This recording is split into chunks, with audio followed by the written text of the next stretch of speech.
नमस्कार दोस्तों, learn with RJ में आपका स्वागत है। तो दोस्तों, आज मैं आपके लिए लेकर आया हूँ ability enhancement course second semester के लिए।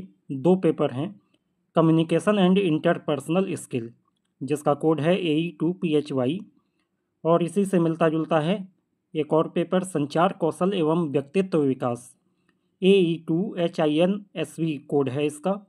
तो इन दोनों के सिलेबस क्योंकि काफ़ी मैच करते हैं, इसलिए दोनों में ऑलमोस्ट एक ही जैसे प्रश्न आपको देखने को मिलेंगे। तो इनके MCQs के सेकंड पार्ट को मैं लेकर आया हूँ। कुछ छात्रों की डिमांड थी कि इंग्लिश में भी कुछ क्वेश्चंस को बताइए, तो इसमें आपको कम्युनिकेशन के कुछ प्रश्न इंग्लिश में भी मैं कराने वाला हूँ। इसका एक भाग पहले आ चुका है, मेरे चैनल पे अपलोड है, उसका लिंक आपको डिस्क्रिप्शन में भी मिल जाएगा। बाकी मेरे चैनल पे जाकर भी आप देख सकते हैं। तो आइए शुरू करते हैं। पहला प्रश्न है, the term communist derived from which word, यानी कम्युनिस्ट शब्द किस भाषा के शब्द से डिराइव किया गया है?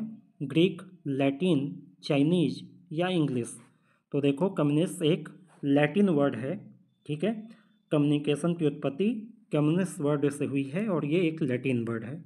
अगला प्रश्न है, communication means dash information, feeling and thought with others to receive, exchange of, conveying या ऑल ऑफ द एबव।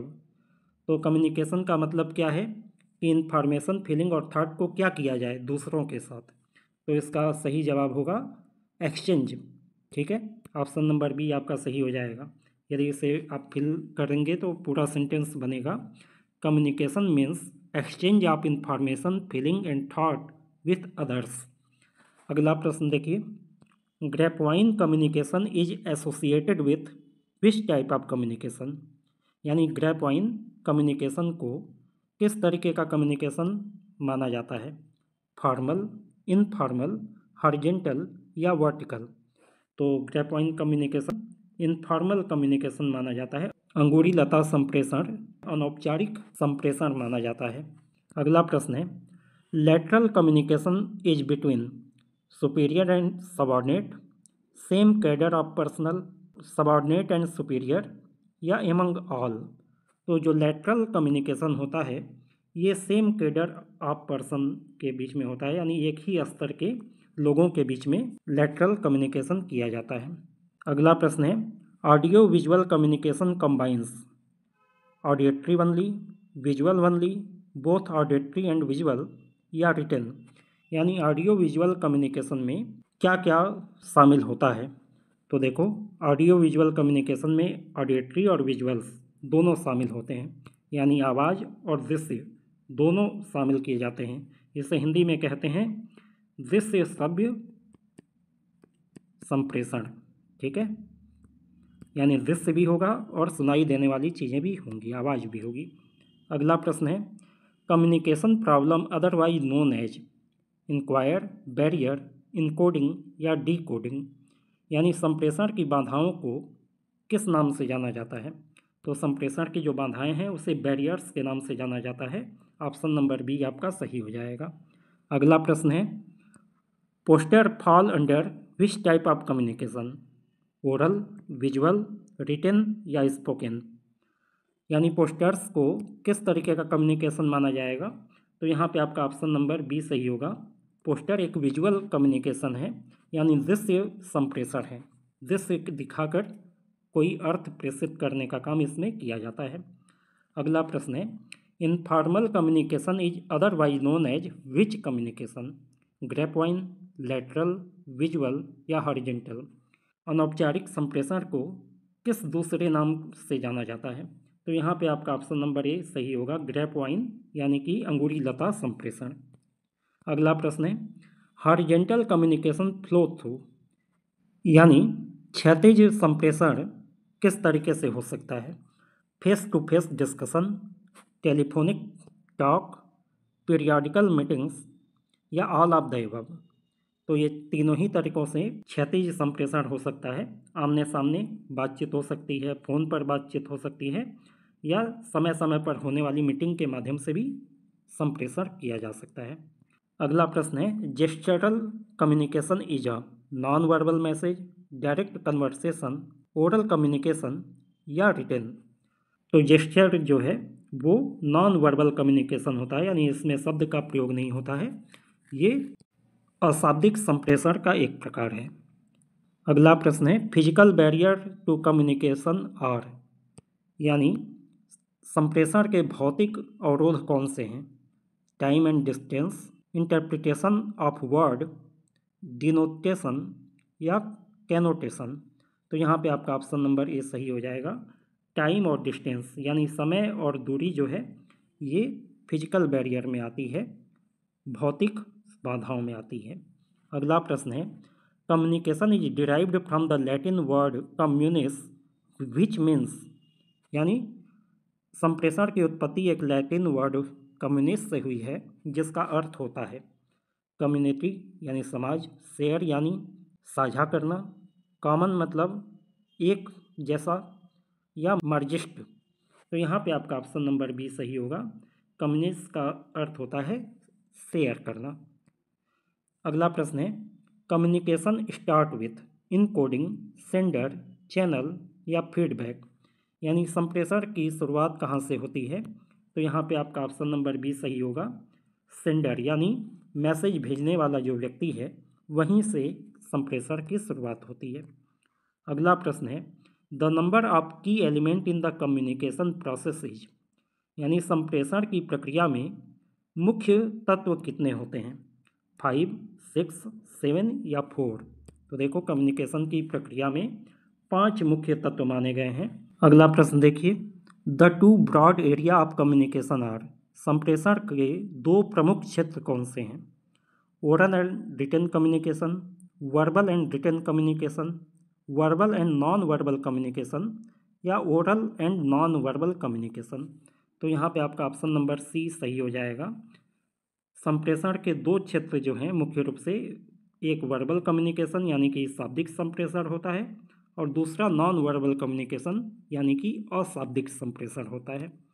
अगला प्रश्न है which of the following combination is the example of oral communication, यानी नीचे दिए हुए कॉम्बिनेशन जोड़े में से कौन से जोड़े जो है मौखिक संप्रेषण को दर्शाते हैं? Meeting, memo and presentation, meeting, memo and performance review, meeting, presentation and performance review या ऑल ऑफ द एबव। तो यहाँ पे आपका ऑप्शन नंबर सी सही हो जाएगा। मीटिंग, प्रेजेंटेशन और परफॉर्मेंस रिव्यू ये तीनों काम में मौखिक रूप से बातचीत होती है, ओरल कम्युनिकेशन होता है। मेमोज ये रिटन कम्युनिकेशन का हिस्सा होता है, इसलिए ऑप्शन नंबर ए और बी आपका सही नहीं है।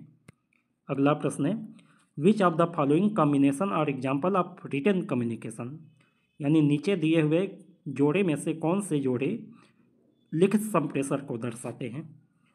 पहला है letter and voice mail, report and email, circular and voice mail या ऑल ऑफ द एबव। तो यहाँ पे आपका ऑप्शन नंबर बी सही होगा। रिपोर्ट एंड ईमेल, ईमेल भी लिखित रूप से जाता है, रिपोर्ट भी लिखित रूप से बनाई जाती है। वॉइस मेल जो है आवाज़ के माध्यम से यानी बोली के माध्यम से रिकॉर्ड होता है और दोनों में वॉइस मेल दिया है, इसलिए ये दोनों ऑप्शन गलत होगा, ये ओरल कम्युनिकेशन में आ जाएगा। ठीक है। अगला प्रश्न है order and directive are example of downward communication, upward communication, diagonal communication या हॉरिजॉन्टल कम्युनिकेशन। तो आदेश और निर्देश इन दोनों को किस तरीके के संप्रेषण में रखा जाता है? तो ये आएगा आपका डाउनवर्ड कम्युनिकेशन में, यानी ऑप्शन नंबर ए सही हो जाएगा। डाउनवर्ड कम्युनिकेशन मतलब ऐसा कम्युनिकेशन जिसमें उच्च अधिकारी अपनी ओर से कोई बात अपने निचले कर्मचारियों तक पहुंचाता है। ठीक है ना। हायर मैनेजमेंट सबऑर्डिनेट तक जब कोई बात पहुंचाता है तो वो होता है डाउनवर्ड कम्युनिकेशन। इसे हिंदी में कहते हैं अधोमुखी संप्रेषण। अगला प्रश्न है communication between HR manager and salesman is an example of. HR manager और विक्रयकर्ता के बीच में यदि कोई बातचीत हो रही है तो ये किस तरीके का कम्युनिकेशन होगा? हॉरिजॉन्टल, लैटरल, डायगोनल या वर्टिकल। तो यहाँ पे आपका ऑप्शन नंबर सी सही होगा। डायगोनल कम्युनिकेशन में क्या होता है, जब एक विभाग का कोई कर्मचारी दूसरे विभाग के अधिकारी से जब बात करे तो यहाँ पे कम्युनिकेशन की दिशा जो है डायगोनल बनती है। यदि सेम विभाग के अधिकारी और कर्मचारी में बात हो तो वर्टिकल कम्युनिकेशन होगा, यानी क्या तो ऊपर से नीचे बातें जाएंगी या नीचे से ऊपर जाएंगी। लेकिन जब दूसरे विभाग का अधिकारी है और किसी दूसरे विभाग के कर्मचारी से वो बातचीत करता है तो ये डायगोनल कम्युनिकेशन होगा। इसलिए ऑप्शन नंबर सी आपका सही हो जाएगा। अगला प्रश्न है, downward communication and upward communication are vertical communication, horizontal communication, diagonal communication या नन ऑफ दीज। तो देखो, डाउनवर्ड यानी अधोमुखी और अपवर्ड यानी ऊपरी मुखी संप्रेषण की बात हो रही है। तो ये दोनों जो है वर्टिकल कम्युनिकेशन यानी कि ऊर्ध्वाधर संप्रेषण के प्रकार हैं। ठीक है। अगला प्रश्न है, which communication can be inward and outward, यानी कौन सा कम्युनिकेशन इनवर्ड और आउटवर्ड की कैटेगरी में डिवाइड किया जा सकता है। इनवर्ड यानी बाहर से जब कोई अंदर बात आए तो इनवर्ड होगा, और जब कोई बात अंदर से बाहर जाए तो आउटवर्ड होगा। ये दोनों एक्सटर्नल कम्युनिकेशन के प्रकार हैं, बाहरी संप्रेषण के प्रकार हैं। जब एक संस्था से बात बाहर की ओर जाती है, दूसरे व्यक्ति तक जाती है जो संस्था का नहीं है, तो ये होगा आउटवर्ड कम्युनिकेशन। और संस्था के बाहर का कोई व्यक्ति यदि संस्था के अंदर के किसी व्यक्ति से बात करता है तो ये होगा इनवर्ड कम्युनिकेशन। अगला प्रश्न देखिए, communication is a one way process, two way process, three way process या फोर वे प्रोसेस, यानी संप्रेषण एक है, एक मार्गीय प्रक्रिया, द्विमार्गीय प्रक्रिया, त्रिमार्गीय प्रक्रिया या चार मार्गीय प्रक्रिया। तो कम्युनिकेशन को द्विमार्गीय प्रक्रिया माना जाता है, यानी टू वे प्रोसेस है ये। ठीक है। यानी एक और सेंडर मैसेज भेजता है, रिसीवर उसे रिसीव करता है और बाद में रिसीवर उसे फीडबैक के रूप में जवाब देता है और वो मैसेज फिर सेंडर के पास पहुंचता है। यानी एक दिशा ये हुई कि सेंडर से रिसीवर की ओर बातें जा रही हैं और दूसरी दिशा ये हुई कि रिसीवर से सेंडर की ओर बातें वापस आ रही हैं। इसलिए संप्रेषण को टू वे प्रोसेस यानी द्विमार्गीय प्रक्रिया माना जाता है। अगला प्रश्न है, the main objective of communication is information and persuasion, skill and personality development, control and management या नीड। तो देखो, संप्रेषण का मुख्य उद्देश्य पूछा है तो ये होता है इंफॉर्मेशन एंड परसुएशन, यानी जानकारी देना और सामने वाले को किसी बात के लिए राजी करना। ये दो काम होते हैं कम्युनिकेशन के। अगला प्रश्न है, the downward communication flow from a subordinate to a superior, a subordinate to a subordinate, a superior to a superior या a superior to the subordinate. तो यहाँ पे आपका ऑप्शन नंबर डी सही होगा, a superior to the subordinate. Downward communication पूछा है, यानी अधोमुखी संप्रेषण पूछा है, यानी बातें ऊपर से नीचे की ओर बढ़ेंगी। तो सुपीरियर से सबऑर्डिनेट की ओर बात बढ़ेगी डाउनवर्ड कम्युनिकेशन में। ऑप्शन नंबर डी आपका सही हो जाएगा। अगला प्रश्न है, gossip and rumour are part of which communication, formal, informal, horizontal या वर्टिकल। तो देखो, गॉसिप एंड रूमर यानी गपशप और अफवाहें जो हैं ये अनौपचारिक संप्रेषण यानी इनफॉर्मल कम्युनिकेशन का पार्ट होती हैं। ऑप्शन नंबर बी आपका सही हो जाएगा। अगला प्रश्न है, example of oral communication is letter, email, telephone या फैक्स। मौखिक संप्रेषण का उदाहरण कौन सा है। तो देखो, लेटर और ईमेल ये दोनों रिटन होता है, फैक्स भी रिटन होता है। टेलीफोन पे जो बातचीत होती है वो ओरल कम्युनिकेशन होती है, यानी मौखिक संप्रेषण होती है। अगला प्रश्न है, which one is an effective audio visual communication. निम्न में से कौन सा प्रभावी दृश्य श्रव्य संप्रेषण है। सिनेमा, टेलीविज़न, ड्रामा या ऑल ऑफ द एबव। तो यहाँ पे आपका ऑप्शन नंबर डी सही होगा, ऑल ऑफ द एबव। चाहे आप सिनेमा देख रहे हों, चाहे टेलीविज़न देख रहे हों या ड्रामा देख रहे हों, तीनों में आपको दृश्य भी दिखाई देते हैं, आवाज़ें भी सुनाई देती हैं, इसलिए ये तीनों ऑडियो विजुअल कम्युनिकेशन के अंतर्गत आएंगे। अगला प्रश्न है, advantage of written communication is save time, save money, permanent record या नीट।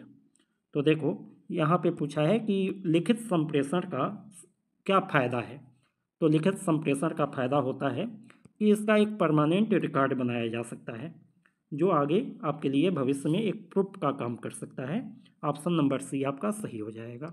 अगला प्रश्न, listening, reading, speaking and writing are all type of communication skill, emotional barrier, evaluation technique या नॉन वर्बल कम्युनिकेशन। यानी सुनना, पढ़ना, बोलना और लिखना चारों चीज़ें किस में शामिल होंगी? तो ये शामिल होंगी कम्युनिकेशन स्किल में, ठीक है ना। संप्रेषण कला में ये चारों चीज़ें आती हैं कि कैसे हम लिखें, कैसे पढ़ें, कैसे बोलें और कैसे सुनें। अगला प्रश्न है, कम्युनिकेशन बैरियर्स आर, संप्रेषण की बाधाएं हैं। Receiver response to a message, avenue through which message are delivered, obstacle that interfere with the understanding of a message या the circumstances under which communication take place. तो यहाँ पे आपका ऑप्शन नंबर सी सही होगा। Obstacle interfere with the understanding of a message, यानी संदेश को पढ़ने समझने में जो बाधा उत्पन्न करे उसे हम कम्युनिकेशन बैरियर मानेंगे। अगला प्रश्न है, all of the following are example of verbal communication except, यानी निम्न में से कौन सा वर्बल कम्युनिकेशन का एग्जाम्पल नहीं है? ईमेल, सिंबल्स, टेलीफोनिक कॉल या टेक्स्ट मैसेजिंग। तो वर्बल कम्युनिकेशन का मतलब है शाब्दिक संप्रेषण, यानी जिसमें शब्दों का प्रयोग होता हो। तो ईमेल में, टेलीफोन कॉल में और टेक्स्ट मैसेज में, तीनों में हम शब्दों का प्रयोग करते हैं। लेकिन सिंबल्स जो हैं इसमें शब्दों का प्रयोग नहीं होता है, चिन्हों का प्रयोग होता है। इसलिए ऑप्शन नंबर बी आपका सही हो जाएगा। अगला प्रश्न देखते हैं, dash is the wordless form of communication which takes the form of posture, body language, facial expression, eye contact, tension, breathing and tone etcetera. यानी निम्न में से यह एक ऐसा अशाब्दिक स्वरूप है संप्रेषण का जिसमें पोस्चर, बॉडी लैंग्वेज, चेहरे का हाव भाव, नज़रों को मिलाने का तरीका, तनाव, सांस लेने का तरीका और टोन आदि को शामिल किया जाता है। Verbal communication, garbage communication, informal communication या नॉन वर्बल कम्युनिकेशन। तो देखो ये आएगा आपका नॉन वर्बल कम्युनिकेशन में, यानी जिसमें शब्दों का प्रयोग नहीं किया जाता है बल्कि posture, body language, facial expression, eye contact, breathing, tension, tones इत्यादि का यूज किया जाता है। ऑप्शन नंबर डी आपका सही होगा। अगला प्रश्न देखिए, what refers to the amount of space that individual naturally maintain between each other, chronemics, gesture, proxemics या नन ऑफ दीज। यानी एक कम्युनिकेशन के समय दो लोगों के बीच में जो दूरी होती है नॉर्मली जो मेंटेन करते हैं दोनों लोग, उसे किस नाम से जाना जाता है? तो इसे जाना जाता है प्रॉक्सिमिक्स के नाम से, ठीक है। यह स्थान और दूरी भाषा का एक हिस्सा है। इसके बाद dash is the study of body physical movement, यानी शरीर के मूवमेंट के बारे में स्टडी किसके अंतर्गत किया जाता है? किनेसिक्स, प्रॉक्सिमिक्स, टाइम लैंग्वेज या पैरा लैंग्वेज। तो यहाँ पे ऑप्शन नंबर ए सही हो जाएगा। किनेसिक्स के अंतर्गत हम बॉडी के मूवमेंट के बारे में अध्ययन करते हैं। अगला प्रश्न है, it involve how we say something in different pitch, tone and voice modulation such as slow और फास्ट। यानी कि निम्न में से किस में आवाज़ की पिच, टोन और वॉइस मॉड्यूलेशन या आवाज़ को धीमा या तेज करना शामिल होता है? किनेसिक्स, प्रॉक्सिमिक्स, टाइम लैंग्वेज या पैरा लैंग्वेज। तो ये पैरा लैंग्वेज का पार्ट है। ऑप्शन नंबर डी आपका सही हो जाएगा, ठीक है। अगला प्रश्न है, dash are our body part specially arm, leg, hand and head convey meaning. यानी किसके अंतर्गत हमारे शरीर के जो पार्ट हैं, खासतौर से हाथ, पैर, बाह और सर, ये किस मीनिंग को प्रकट करते हैं? जेस्चर, प्रॉक्सिमिक्स, टाइम लैंग्वेज या पैरा लैंग्वेज। तो यहाँ पे आपका ऑप्शन नंबर ए सही हो जाएगा, जेस्चर। जेस्चर में इस बात को ध्यान में दिया जाता है कि हाथ पैर का मूवमेंट कैसा है, सर और बाह में किस तरीके का परिवर्तन हो रहा है, मूवमेंट हो रहा है, इसका अध्ययन किया जाता है। आत्मविश्वास क्या है? अनिश्चितता और संदेह की भावना, दूसरों पर किसी के विश्वास का माप, आत्मविश्वासी होने और अपनी क्षमताओं पर विश्वास करने की स्थिति या अहंकार का पर्यायवाची।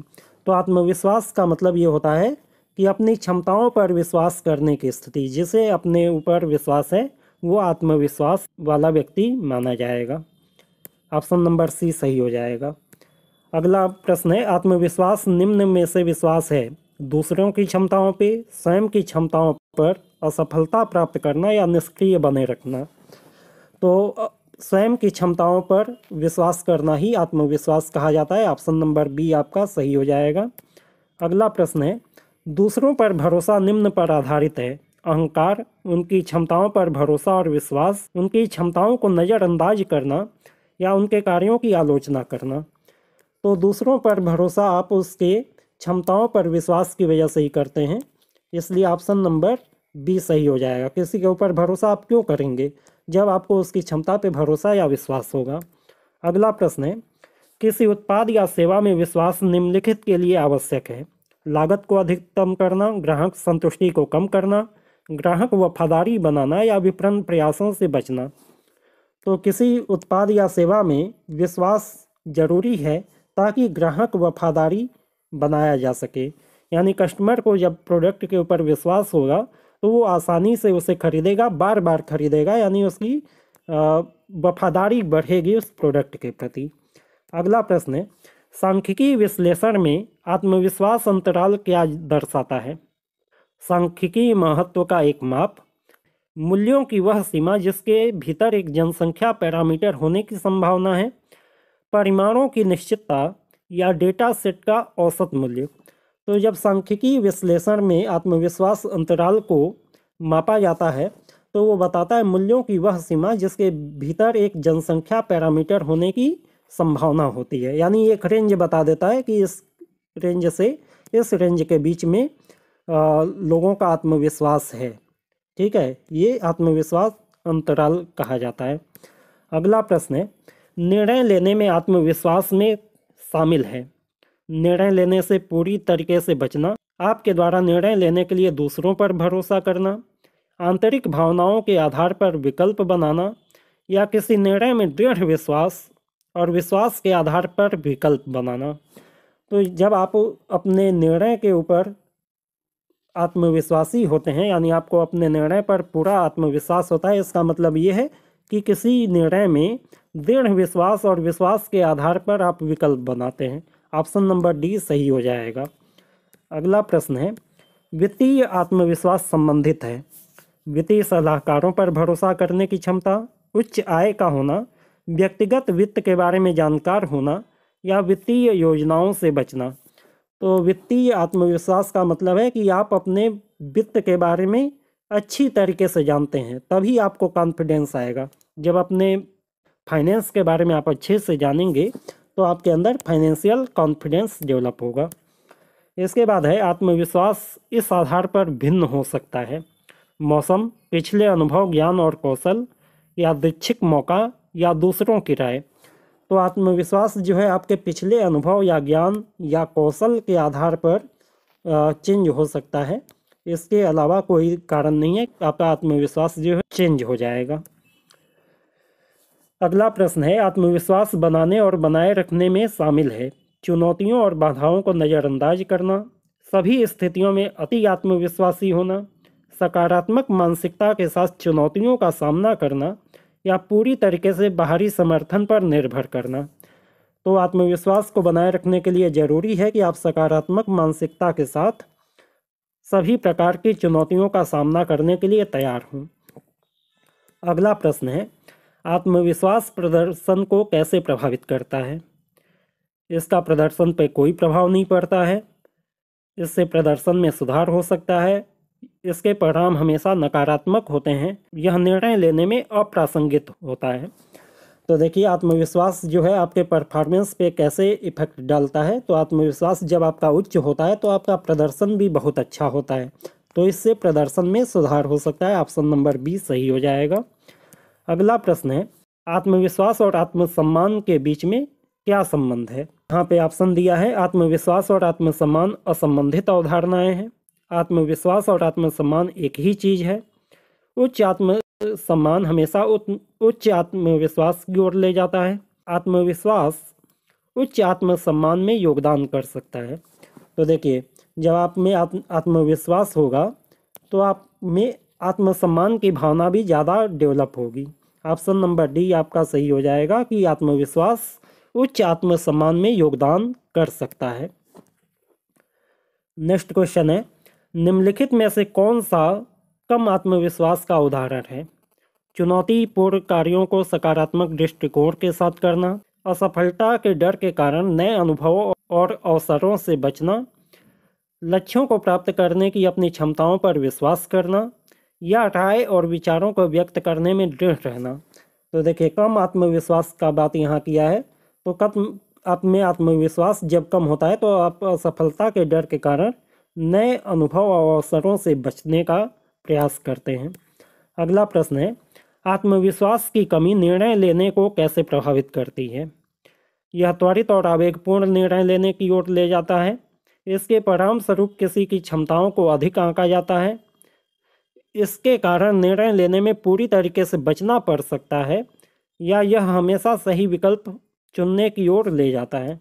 तो देखिए, जब आप में आत्मविश्वास की कमी होती है तो निर्णय लेने की क्षमता आपकी कैसे प्रभावित होती है कि इसके कारण आप निर्णय लेने से पूरी तरीके से बचना चाहते हैं। किसी भी चीज़ में आप ढुलमुल रवैया अपनाते हैं जब आप में आत्मविश्वास की कमी होती है। अगला प्रश्न है, कौन सा कारक आत्मविश्वास निर्माण से संबंधित नहीं है? प्राप्त करने योग्य लक्ष्य निर्धारित करना, पूरी तरह से दूसरों की राय पर भरोसा करना, व्यक्तिगत उपलब्धियों का जश्न मनाना, या आत्मकरुणा का अभ्यास करना। तो देखिए, प्राप्त करने योग्य लक्ष्य निर्धारित करना और व्यक्तिगत उपलब्धियों का जश्न मनाना और आत्मकरुणा का अभ्यास करना, ये तीनों चीज़ें आपके आत्मविश्वास को बढ़ाती हैं। लेकिन जब आप पूरी तरीके से दूसरी की राय पे भरोसा करते हैं, यानी कि आप में आत्मविश्वास की कमी है या आपका आत्मविश्वास कम हो रहा है। अगला प्रश्न है, आत्मविश्वास का गहरा संबंध है भय और चिंता के साथ, टालमटोल के साथ, आत्मसंदेह के साथ, या साहस और आशावाद के साथ। तो ये यहाँ पे देखिए, ये सारी चीज़ें जो है तब आपके अंदर आती हैं जब आप में आत्मविश्वास की कमी होती हैं। जब आप साहस और आशावाद के साथ आगे बढ़ते हैं, आपका आत्मविश्वास काफ़ी मजबूत है। अगला प्रश्न है, पिछले अनुभवों से आत्मविश्वास कैसे बनाया जा सकता है? नए अनुभवों से बचकर, चुनौतियों का सामना करने और उस पर काबू पाने से, समस्याओं को हल करने के लिए दूसरों पर भरोसा करने से, या निर्णय लेने में निष्क्रिय रहने से।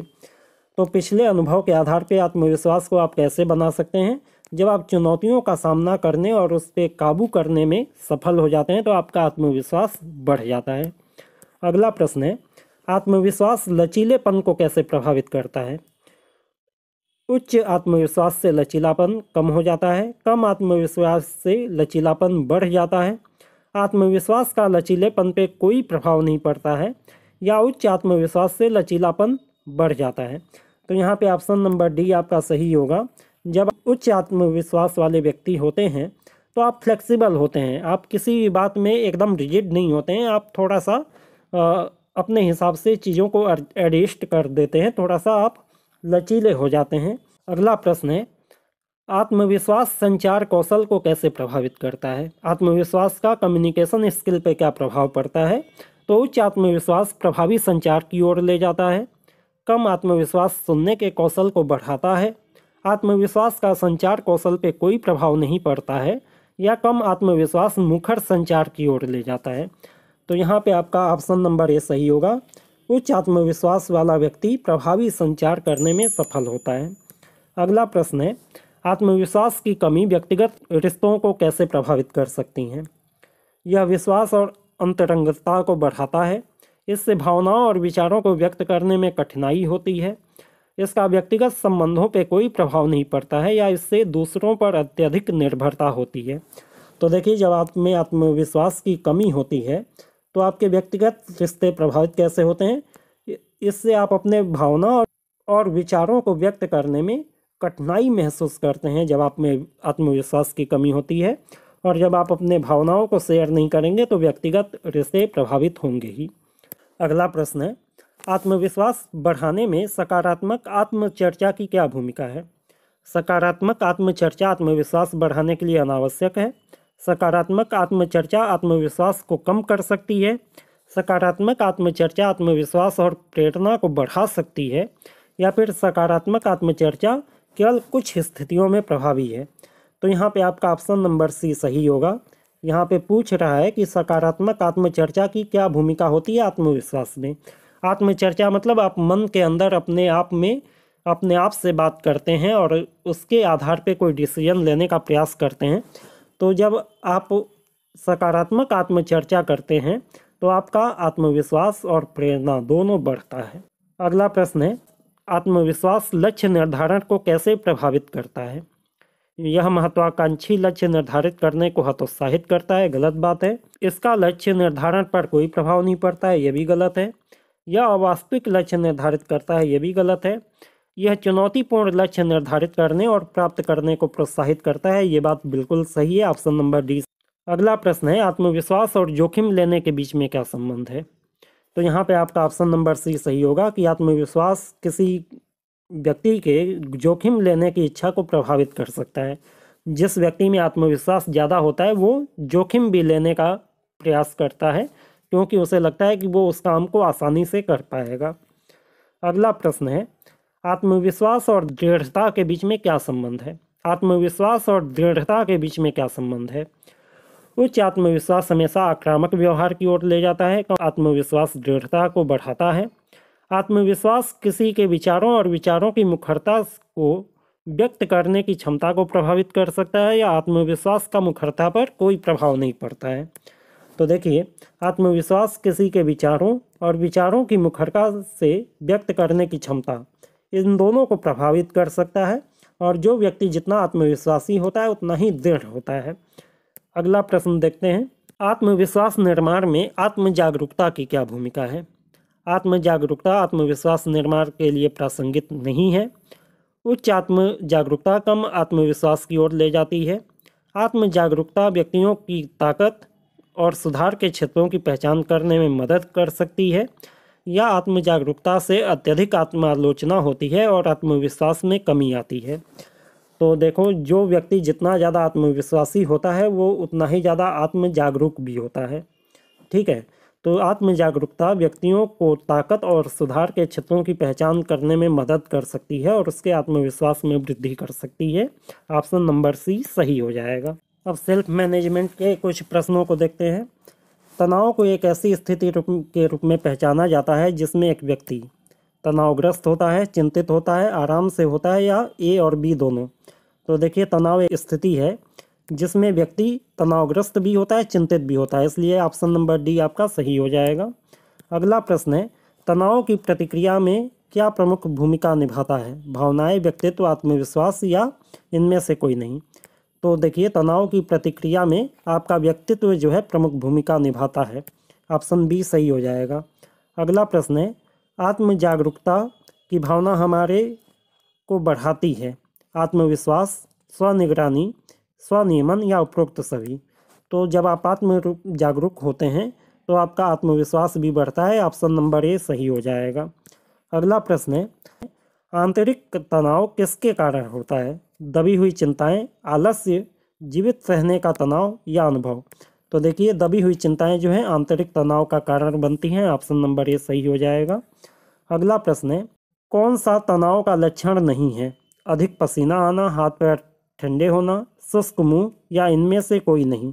तो यहाँ पे आपका ऑप्शन नंबर डी सही हो जाएगा कि इनमें से कोई नहीं, क्योंकि तनाव जब होता है तो ये तीनों चीज़ें होती हैं। पसीना भी आता है आपको, हाथ पैर ठंडे भी होते हैं, मुंह भी सूखता है। अगला प्रश्न है, स्मार्ट लक्ष्य निर्धारण की विधि में एम क्या है। स्मार्ट, ठीक है, स्मार्ट में एम का मीनिंग पूछा है। अवश्य, अर्थ, मापने योग्य, या इनमें से कोई नहीं। तो यहाँ पे ऑप्शन नंबर सी सही होगा, मापने योग्य, मेजरेबल। ठीक है ना, स्मार्ट में एम का मतलब होता है मेजरेबल। अगला प्रश्न है, लक्ष्य निर्धारण की स्मार्ट पद्धति में एस का क्या मतलब है। तो एस का मतलब होता है स्पेसिफिक। आप अपने लक्ष्य निर्धारण में स्पेसिफिक हो, यानी लक्ष्य अच्छी तरीके से डिफाइन होना चाहिए। ऑप्शन नंबर डी सही हो जाएगा। अगला प्रश्न है, शारीरिक व्यायाम का प्रयोग तनाव प्रबंधन तकनीकी के रूप में किया जाता है क्योंकि यह रक्त परिसंचरण में सुधार करता है, आत्म छवि में सुधार करता है, हमें बेहतर महसूस कराता है, या उपरोक्त सभी। तो यहाँ पे ऑप्शन नंबर डी आपका सही होगा। शारीरिक व्यायाम करने से रक्त का परिसंचरण भी सुधरता है, आत्म छवि भी बदलती है, अंदर से अच्छा फील होता है। ठीक है, इसलिए ये सभी ऑप्शन सही हो जाएंगे, ऑप्शन नंबर डी। अगला प्रश्न है, तनाव प्रबंधन किसे रोकता है? मनोवैज्ञानिक विकार, व्यवहार संबंधी समस्याएं, उपरोक्त दोनों, या उपरोक्त में से कोई नहीं। तो तनाव का जब प्रबंधन आप करते हैं तो आपका मनोवैज्ञानिक विकार भी दूर होता है और व्यवहार संबंधी समस्याएं भी समाप्त होती हैं। ऑप्शन नंबर सी सही हो जाएगा। अगला प्रश्न है, आत्मनिर्भरता का अर्थ क्या है? स्वतंत्र रूप से कार्य करने की क्षमता, कार्य को प्रभावी ढंग से पूरा करना, उपरोक्त दोनों, या उपरोक्त में से कोई नहीं। तो यहाँ पे ऑप्शन नंबर सी आपका सही होगा। ठीक है, स्वतंत्र रूप से कार्य करने की क्षमता और कार्य को प्रभावी ढंग से पूरा करना, ये दोनों जो है आत्मनिर्भरता के गुण होते हैं। अगला प्रश्न देखिए, तनाव प्रबंधन का महत्व है मूड में सुधार, प्रतिरक्षा प्रणाली को बढ़ावा देना, दक्षता बढ़ाना, या उपरोक्त सभी। तो यहाँ पे आपका ऑप्शन नंबर डी सही होगा। जब आप तनाव का प्रबंधन करते हैं तो आपका मूड बढ़िया होता है, आपकी इम्यूनिटी भी बढ़ती है, आपकी कैपेसिटी भी बढ़ती है, इसलिए ऑप्शन नंबर डी सही होगा। अगला प्रश्न है, तनाव प्रबंधन किसे रोकता है? मनोवैज्ञानिक विकार और व्यवहार संबंधी समस्याएं दोनों को रोकता है। ऑप्शन नंबर सी सही हो जाएगा। अगला प्रश्न देखते हैं, निम्नलिखित में से कौन सा तनाव को प्रतिबंधित करने में मदद करता है? तनाव के बारे में आत्म जागरूकता, परिवार और दोस्तों से बात करना, उपरोक्त दोनों, या उपरोक्त में से कोई नहीं। तो ये दोनों ही बातें जो है आपके तनाव को प्रबंधित करने में मदद करती हैं। ऑप्शन नंबर सी आपका सही हो जाएगा। अगला प्रश्न है, तनाव क्या नहीं है बल्कि क्या हो सकता है? तो यहाँ पे देखिए, ठीक किया गया, अभ्यास किया गया, मिटाया गया, प्रतिबंधित किया गया, सीखा गया, भुला दिया गया, या टाला गया, स्वागत किया गया। तो यहाँ पे आप सेंटेंस पूरा करने के लिए यदि ऑप्शन बी के शब्दों का प्रयोग करें तो तनाव मिटाया गया नहीं बल्कि प्रतिबंधित किया गया हो सकता है। यानी तनाव को जो है आप मिटा नहीं सकते हैं, खाली उसे आप मैनेज कर सकते हैं। अगला प्रश्न है, तनाव का प्रभाव किस पर निर्भर करता है? उम्र और स्वास्थ्य, पेशा, रहने की स्थिति, या ये सभी? तो तनाव का प्रभाव जो है सभी चीज़ों पर निर्भर होता है। उम्र के हिसाब से तनाव कम अधिक हो सकता है, आपके बिजनेस या प्रोफेशन के हिसाब से तनाव की स्थिति बदल सकती है, आपके रहने की स्थिति के अनुसार भी ये तनाव का प्रभाव कम अधिक हो सकता है। अगला प्रश्न है, निम्नलिखित में से कौन सा अजीब तनाव का लक्षण है? सामाजिक अलगाव, अवसाद, थकान, या चिंता? तो देखिए, थकान जो है एक अलग किस्म का तनाव होता है, अवसाद, चिंता और सामाजिक अलगाव एक ही नेचर के होते हैं, थकान एक अलग नेचर का होता है और ये अजीब तनाव का लक्षण है। अगला प्रश्न है, क्या अपने मन पर ध्यान केंद्रित करने का एक अभ्यास है? योग, शारीरिक व्यायाम, ध्यान, या नेचर वॉक? तो ध्यान लगाना यानी मेडिटेशन करना जो है आपका ध्यान केंद्रित करने का एक अभ्यास होता है। ऑप्शन नंबर सी सही हो जाएगा। कौन सी चीज़ तनाव को प्रतिबंधित करने में मदद करती है? मनोरंजक गतिविधियाँ, परिवार या दोस्तों के साथ छुट्टियों पर जाना, प्रकृति की सैर करना, या उपरोक्त सभी? तो ये सभी चीज़ें जो है तनाव को कम करने में मदद करती हैं। ऑप्शन नंबर डी आपका सही हो जाएगा। अगला प्रश्न है, अपने लक्ष्य को हासिल करने के लिए राधिका ने एक टाइम टेबल तैयार किया। इस कौशल को क्या कहा जाएगा? आत्म जागरूकता, जिम्मेदारी, समय प्रबंधन, या अनुकूलनशीलता के रूप में जाना जाएगा? तो समय प्रबंधन इसे कहा जाएगा। टाइम मैनेजमेंट के लिए आप टाइम टेबल तैयार करते हैं ताकि सही समय पे आप सही काम कर पाएँ। अगला प्रश्न है, तनाव किसकी ओर ले जाता है? खुशी, सकारात्मक सोच, दृढ़ता, या मानसिक परेशानियाँ? तो तनाव से मानसिक परेशानियाँ बढ़ती हैं। ऑप्शन नंबर डी आपका सही होगा। अगला प्रश्न है, टर्म 1 की परीक्षा नज़दीक आ रही है, राहुल खुद को तैयार महसूस नहीं कर रहे हैं, यह स्थिति क्या है? आत्मविश्वास, तनाव, सकारात्मक, या मजबूत विश्वास का कारण बनती हैं? तो ये तनाव की स्थिति है कि परीक्षा नज़दीक आ रही है और राहुल अपने आप को तैयार महसूस नहीं कर रहा है, यानी वो तनाव में है। अगला प्रश्न है, निम्नलिखित में से कौन सा कथन रोहन की कमजोरी दर्शा रहा है?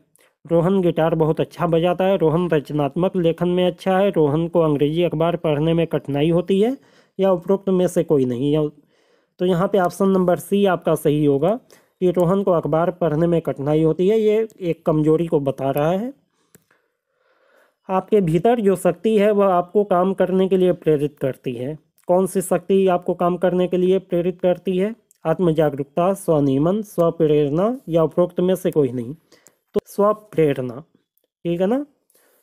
सेल्फ एस्टीम्ड आपको काम करने के लिए प्रेरित करता है। अगला प्रश्न है, निम्नलिखित में से कौन एक व्यक्ति को दूसरे के उत्साहवर्धन के बिना अपना काम या पढ़ाई पूरी करने में सक्षम बनाता है?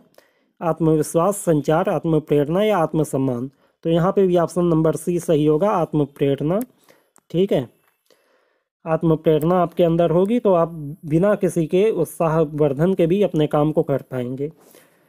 अगला प्रश्न है, निम्नलिखित में से कौन सा तनाव के लक्षणों में से एक है?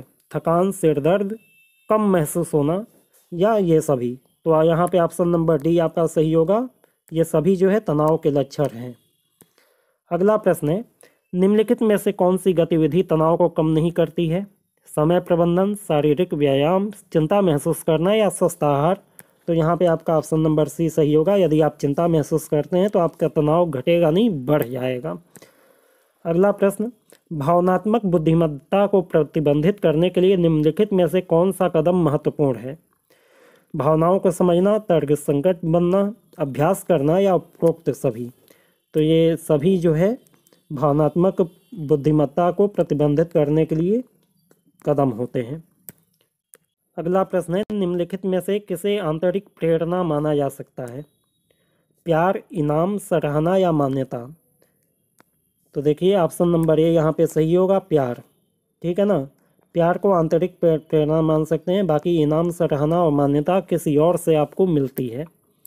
अगला प्रश्न है, निम्नलिखित में से किसे बाह्य प्रेरणा माना जा सकता है? इनाम, सराहना, मान्यता या उपरोक्त सभी। तो ये सभी जो है बाह्य प्रेरणा है। ऑप्शन नंबर डी आपका सही हो जाएगा।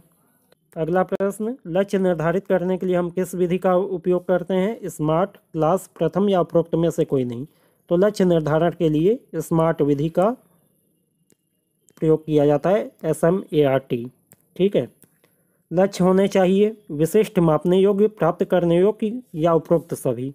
तो लक्ष्य में ये तीनों ही गुण होना चाहिए कि विशिष्ट हो, मापने योग्य हो और प्राप्त करने योग्य हो। ऑप्शन नंबर डी सही होगा। अगला प्रश्न है, एक सफल इंसान कैसे बने? ऑप्शन ए है, जो महत्वपूर्ण है उसे अलग कीजिए, अंतिम परिणाम पर ध्यान केंद्रित कीजिए, करियर और जीवन में सफल होइए या फिर उपरोक्त सभी। तो ये सभी चीज़ें जो है एक सफल इंसान के गुण होते हैं। ऑप्शन नंबर डी आपका सही हो जाएगा। अगला प्रश्न है, समय प्रबंधन व्यक्ति को कार्यों को समय से पूरा करने में मदद करता है, समय बर्बाद नहीं करने में मदद करता है, नियमित अंतराल पर कार्यों को पूरा करने के अनुसार भविष्य के लक्ष्य निर्धारित करता है या उपरोक्त सभी। तो यहाँ पे ऑप्शन नंबर डी आपका सही होगा कि जब समय प्रबंधन आप करते हैं तो इन तीनों चीज़ों में आपको मदद मिलती है। उम्मीद करता हूँ कि आज का वीडियो आपके लिए उपयोगी सिद्ध हुआ होगा। यदि वीडियो आपको अच्छी लगी हो तो वीडियो को लाइक करें, शेयर करें और चैनल को सब्सक्राइब करके बेल आइकन दबा लें ताकि इसी तरीके की नई नई वीडियोज़ आपको मिलती रहें। धन्यवाद।